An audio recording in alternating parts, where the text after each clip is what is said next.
Night loosens the lattice of the visible sky, and where most eyes stop at constellations, the darkness continues, stitching stars to stars with threads too faint for ordinary sight. A quiet architecture we now call the cosmic web, a structure so vast it refuses to be held by imagination. And yet it is there, spanning the deep like a patient hand, weaving a world that does not end where our stories do. From a clear plateau, you might think galaxies are scattered like seeds, but step back far enough, thousands of light years, millions, then hundreds of millions, and patterns gather the way frost gathers. Filaments of matter stretching between continents of space, knots bright with clusters, where gravity has braided the luminous with the unseen, suggesting a design that grew without a designer and still leaves room for wonder. We learn to draw it by counting, not by seeing mapping redshifts like lanterns across a winter field, each spectrum another rung on an invisible ladder, and over time the dots resolved into veins and rivers, into sheets and voids, so empty you hear silence differently, into a map whose scale dwarfs the word vast, and yet still feels like a sketch awaiting ink. The ink turned out to be something we cannot touch, a dark matter that passes through us and our instruments, like wind through winter boards, leaving only its gravity as signature. And that gravity spooled the first threads from quantum seeds, stretching over densities into tendrils, across an expanding stage, as if the universe chose to grow bones before it grew muscle and skin. Where the threads cross, galaxies ignite, and each one is an ember drawn in by the scaffold that will never be directly seen. So the visible becomes an embroidery on a fabric whose fibers are foreign to our senses. An embroidery that whispers about the hand beneath the cloth and the loom that time set in motion just after the first light. The terrain is not a uniform web, but a hierarchy of bridges and crossroads, with superclusters seated like cities along arterial lanes, with voids the size of hundreds of millions of light years, insulating these cities like seas. And when surveys sliced the sky, they revealed these walls and corridors like reading rooms in a cosmic library, each shelf lined with history we're only beginning to alphabetize. If it sounds tidy, it isn't, because out on the edges mysteries lean in, with alignments that shouldn't exist rubbing shoulders with statistics that say otherwise, with talk of a Sloan Great Wall that looks like an accident of sampling until it doesn't, and whispers of an even larger arc that offends the rule of homogeneity, until another dataset tells it to sit back down.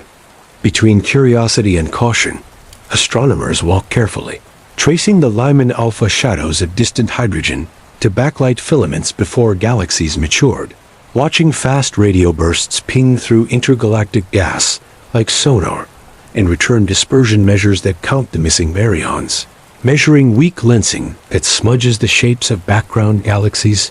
just enough to reveal the weight of an unseen highway. Occasionally, the web seems to show personality, as when quasar spins appear aligned over scales they have no business sharing, or when the cosmic microwave background, the afterglow of the first fire, arranges its low harmonics into an axis, with a nickname and an attitude, a so-called axis of evil that invites both explanation and side-eye because the universe should prefer no direction at all.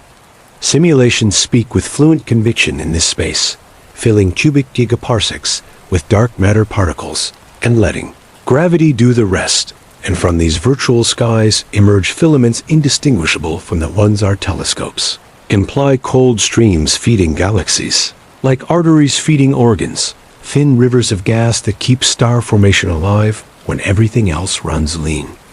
In these models, the web is not a static scaffold, but a living economy, with matter flowing down gradients like rainwater in mountain folds, with galaxy spins aligning sometimes with filaments and sometimes across them, with mergers sparkling at junctions and quenching creeping in along crowded lanes. And every behavior suggests a biography written by place as much as by birth. The language we borrow is terrestrial because metaphor reaches where measurement cannot, so we talk about veins and mycelium and city lights seen from a plane, all to point toward a geometry that grew from quantum whispers stretched by inflation. beyond our capacity to rehearse, and still humming with the memory of the first breath. If there is conspiracy here, it is a gentle one between gravity and time, a quiet collusion that organizes what would otherwise scatter a whisper network that tells gas where to go and when to cool and how to condense into disks that foster suns, that sponsor planets, that worry about purpose under skies that are the smallest part of the structure that made them.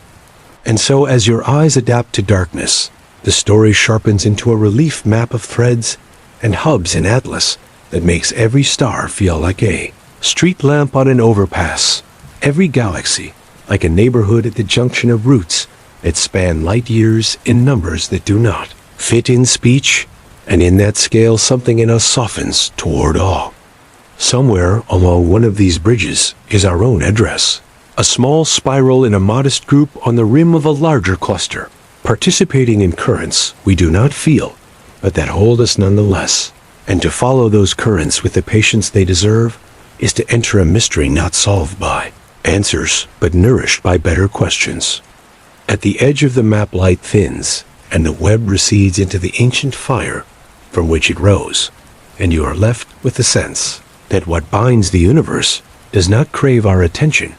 but rewards it, inviting us deeper into a structure that becomes clearer the more we allow it to remain partly hidden. Before the word filament belonged to space, it belonged to lamps and fungi and fabric, and earlier still to the fingers of myth, to nets that caught gods and webs that held heroes.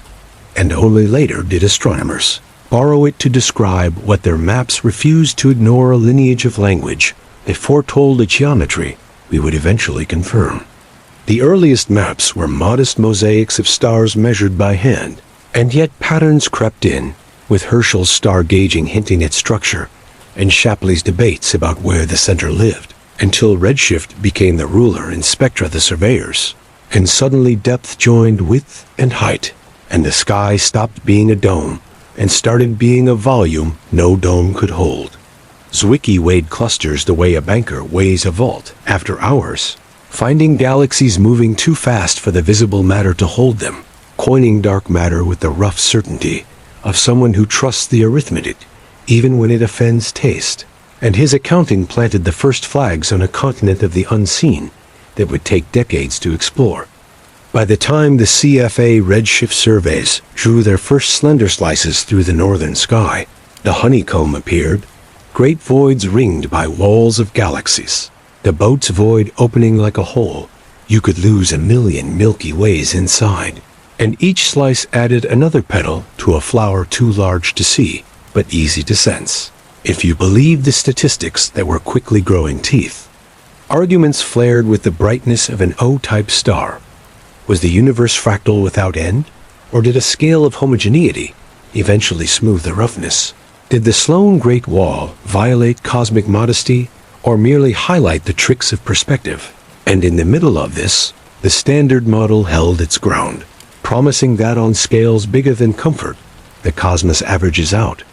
Parallel to these atlases ran an older map, the cosmic microwave background, a near-perfect black body with tiny bruises imprinted by primordial fluctuations, a baby picture of the universe that contained the seeds of every filament to come. And when you overlay its pattern with later structure, the family resemblance reads like a genealogy you can trust.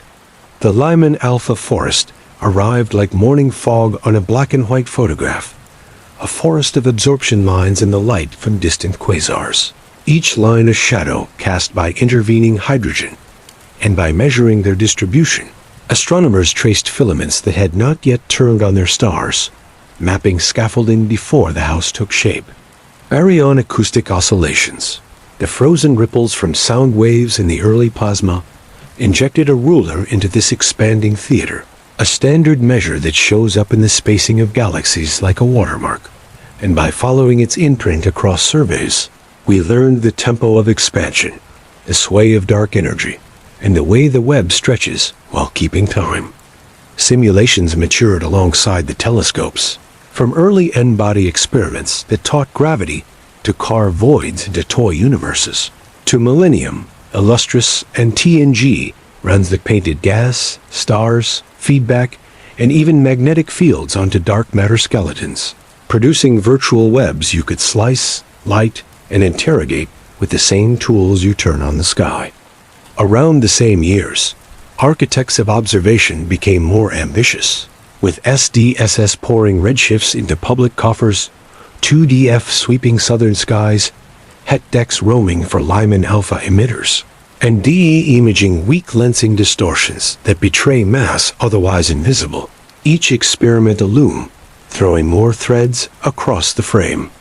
Interleaved with the careful work, flowed claims that kept eyebrows raised, like the Hercules Corona Borealis Great Wall, allegedly stretching beyond the scale of cosmic politeness, or later the giant arc, announced with maps that looked as persuasive as they were provisional. And whether these structures survive scrutiny or not, they pressure our assumptions into stronger steel. With each catalog, the familiar reappeared in higher resolution.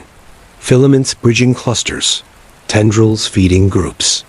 galaxies with spins accidentally agreeing along vast lanes, void so clean in nearest matter seems to whisper from across a gulf. And you begin to feel that the universe resists being a cloud of points, preferring to be a landscape with roads and basins instead. Meanwhile, detectors learn to repurpose chance, with fast radio bursts becoming rulers for lost electrons in the intergalactic medium, their dispersion telling us how many ordinary particles drift between the islands of light, gradually completing the census of baryons predicted by theory but missing from telescopes, as if the web preferred to keep its mass in mist rather than in stones. Even as the map thickened, strangeness clung to the margins, like quasar polarization vectors humming in chorus across distances they should ignore, or the CMB's low multipoles aligning into a cosmic smirk whose punchline remains tastefully withheld. And whether artifact or omen, the effect is the same. We keep looking because anomalies are the spice that keeps inquiry awake. By now the web appears in everything from children's planetarium shows to graduate seminars in topology, and yet each new layer of data writes a footnote that points to a missing page, a corner of sky with not enough spectra, a redshift range with not enough tracers, a physical process like feedback from active nuclei whose depiction in Sims still feels like a negotiated treaty. And as the catalogs lengthen and the instruments sharpen, a paradox grows more companionable. The more complete the map, the more compelling the blank spaces become, because cartography is never only about what you see, but also about how the unseen bends what you thought you knew. The thread running through it all is patience, the patience of light crossing space, of surveys counting to 1 million, of simulations stepping through billions of iterations, because the web story is itself a slow unfurling, and it rewards those who move at its speed, with glimpses of order hiding in chaos that ask to be followed further into the dark. Think of the cosmic web as anatomy.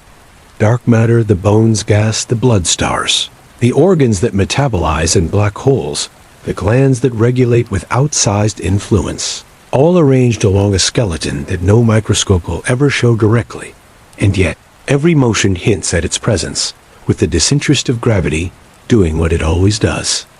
On the scale of megaparsecs filaments are bridges where gravity won the argument against expansion, just enough to gather not to collapse conduits, where matter flows downhill in a universe whose hills are defined by potential rather than height-shaping highways that guide galaxies toward nodes before those same nodes heat them into different futures.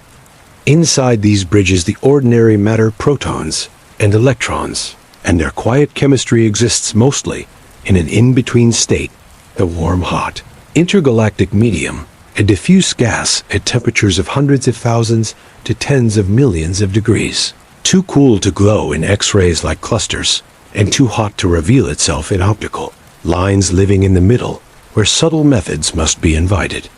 We catch it indirectly, through the thermal Sonyav-Zeldovich effect, where the cosmic microwave background picks up a little energy while passing through a filament, or through stacked weak lensing signals that fatten the statistical waistline of galaxies aligned along a suspected bridge. Or in those rare moments when an absorption line whispers from a background beacon that happened to shine through a cosmic river.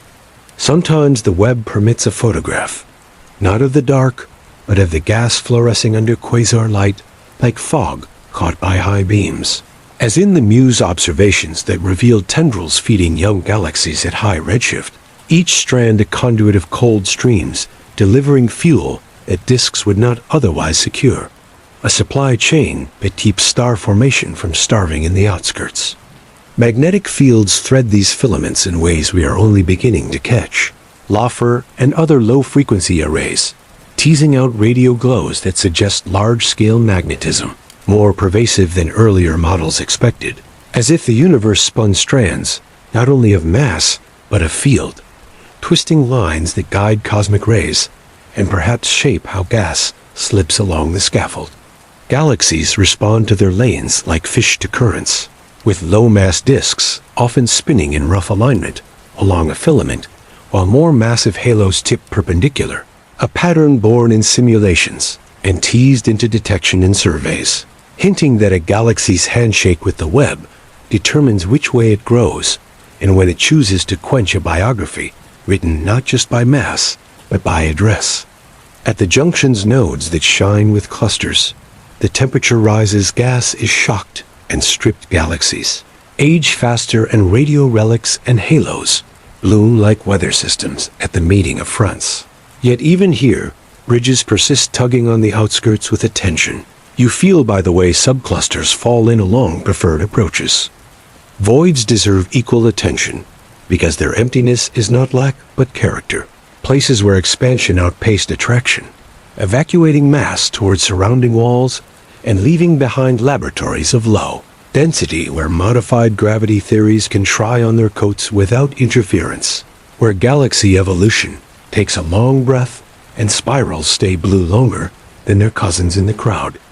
In this circulatory system, feedback acts as weather with black holes and starbursts heating and stirring gas, sending winds back into filaments and sometimes out of the cosmic cities, entirely raising the question of whether these outflows seed the lanes with metals and turbulence in ways that alter tomorrow as arrivals, a dialogue between centers and roads that continues without minutes. The web even hums in the neutrino background, in principle, because those light, aloof particles stream through everything, and their mass, small as it is, slows them enough to leave fingerprints on structure formation, and current surveys lean their ears toward that faint pressure, trying to weigh the neutrino family by the way the web settled. New messengers add new lines to the portrait, like fast radio bursts flashing through empty-seeming space and accruing delays that weigh the intergalactic electrons, a method that, repeated, can trace the densest roots of nothingness and reveal where the missing baryons actually spend their long days, turning the whispers of milliseconds into atlases of absence. Even gravitational waves may one day speak the web's language, their long wave-like distortions crossing voids and walls, potentially scattering off cosmic strings if those ancient cracks in the field exist, potentially revealing a fossil topography in the background that our light-driven instruments cannot, adding another rope to the braided story. Yet each advance keeps a mystery on the board, because the dark matter that braces everything could be cold and collisionless as we assume, or it could whisper to itself with self-interactions that puff out cores and smooth out cusps, or it could be warm enough to erase the narrowest filaments. We think we see each possibility, a different texture under the same light. Meanwhile, dark energy stretches the whole tapestry, a patient acceleration that changes the future of every bridge and junction, thinning the lanes over trillions of years and isolating islands of bound structure until the web becomes an archipelago of memory floating in a sea that has decided to stop ferrying boats, a destiny the present already points toward with quiet certainty. Standing under this vast arrangement, our tiny location feels less like a dot and more like a node in a network, drawing sustenance and sending it along, participating in flows that neither begin nor end with us. And if you listen closely, the mind hears the slow syllables of dynamics, spoken across cosmic distances, asking you to lean closer to a map, too big to hold all at once. Within the clean geometry of the web beats an unruly heart, and its rhythm is set by unknowns as calmly as by laws,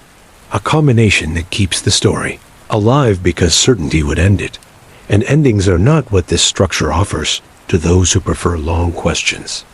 Dark matter, the architect we infer but cannot greet, wears many proposed faces, from WIMPs that elude every underground and collider trap, to axions drifting like a cold tide through detectors that have learned to listen for their whisper, to sterile neutrinos whose shyness turns into structure at just the right scales. And each candidate redraws the fine print of how filaments hold, merge, and vanish.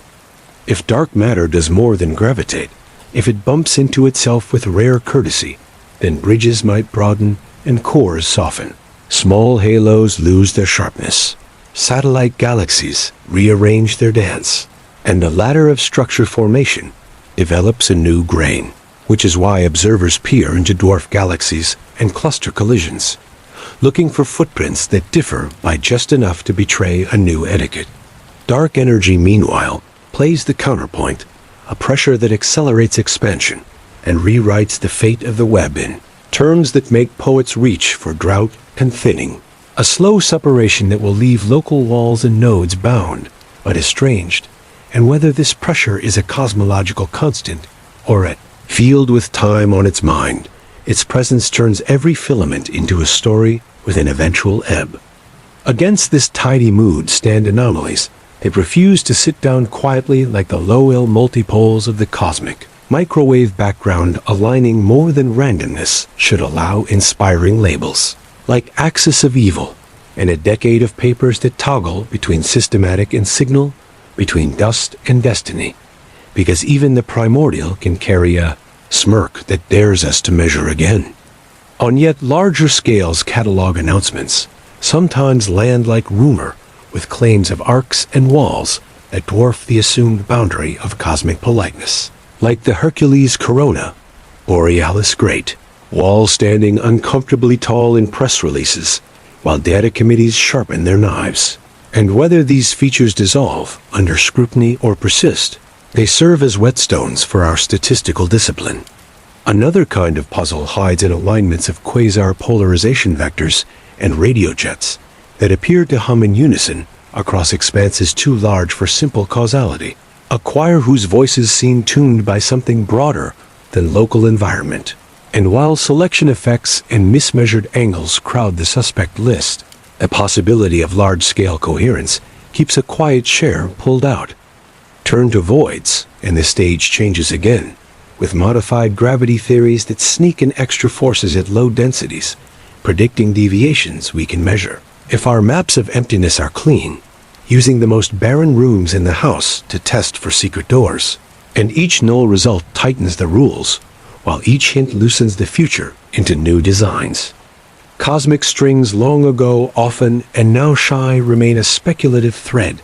many would love to find braided into the web topological. Defects from symmetry, breaks near the beginning infinitesimal in width and infinite in length, gravitationally heavy and observationally elusive, which, if they exist, could lens background light in line-like signatures, or pluck gravitational waves like a bow across a cello. Magnetism refuses to remain a footnote, revealing giant radio structures at cluster peripheries, filaments glowing softly in relic emission, hints that the universe did not only weave mass, but also field, and if the web is threaded with magnetism, then the transport of cosmic rays, the cooling of gas, and the very chemistry of the intergalactic medium acquire directions beyond gravity's reach.